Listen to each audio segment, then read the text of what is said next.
Bonjour à toutes et à tous, aujourd'hui on va parler du drama concernant Xenos et répondre à la question est-il vraiment pédophile? Alors oui, je suis 15 ans en retard mais c'est pas grave, et j'ai vu dans sa dernière vidéo, dans sa vidéo de réponse, beaucoup de gens dans les commentaires le soutenir et j'ai trouvé ça bizarre, donc du coup on va analyser tout ça. C'est parti.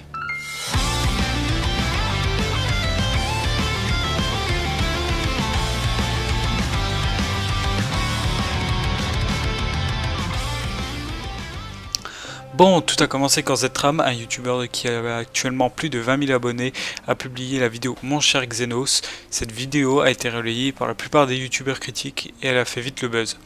Et suite à ça, il y a eu un énorme lynchage de la part de milliers de personnes envers Xenos, et enfin la vidéo réponse où de nombreux internautes ont retourné leur veste. Alors je me suis posé la question, Xenos est-il vraiment un pédophile ? Déjà, j'ai commencé par définir le terme de pédophilie. La pédophilie, c'est l'attirance sexuelle d'un adulte pour les enfants, filles ou garçons, relation physique avec un mineur. Donc d'après la définition du dictionnaire, Xenos n'est pas un pédophile, mais je suis resté perplexe et j'ai approfondi mes recherches. Qu'est-ce donc sa qualification? Comment appelle-t-on le fait d'être attiré par une personne de moins de 15 ans? Parce que oui, il le dit clairement. Je suis donc allé sur Wikipédia pour voir la liste des paraphilies. La paraphilie est l'ensemble des attirances ou pratiques sexuelles. Et le seul terme qui correspondait était la pédophilie, puisque l'hébéphilie, qui était un terme assez proche de la pédophilie, était l'attirance envers les enfants de 15 ans à 19 ans. Mais la personne qui avait piégé Xenos avait précisé qu'elle venait d'avoir 14 ans par message. Et après on va me dire, oui mais la fille elle forçait, elle lui suppliait d'avoir des nudes. Ok, je suis d'accord avec ça, mais c'était pas la seule à forcer.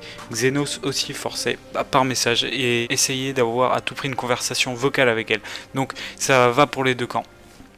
Mais bon, malgré tout ça, Xenos n'est pas un pédophile, puisqu'il n'est pas passé à l'acte. Il a beau détenir des nudes, être attiré par une fille de 14 ans, tant qu'il n'est pas passé à l'acte, ce n'est pas un pédophile, légalement parlant. Mais malgré tout ça, pour moi, ce qu'il fait reste impardonnable. Forcer une jeune adolescente de 14 ans d'avoir une conversation vocale ainsi que de ne pas refuser de voir son corps reste malsain. Et pour moi, tu es quelqu'un de détestable qui ne mérite pas le lynchage que tu as reçu, mais qui mérite d'être dénoncé. Sur ce, je vous laisse vous faire votre propre avis sur cette affaire. À la prochaine.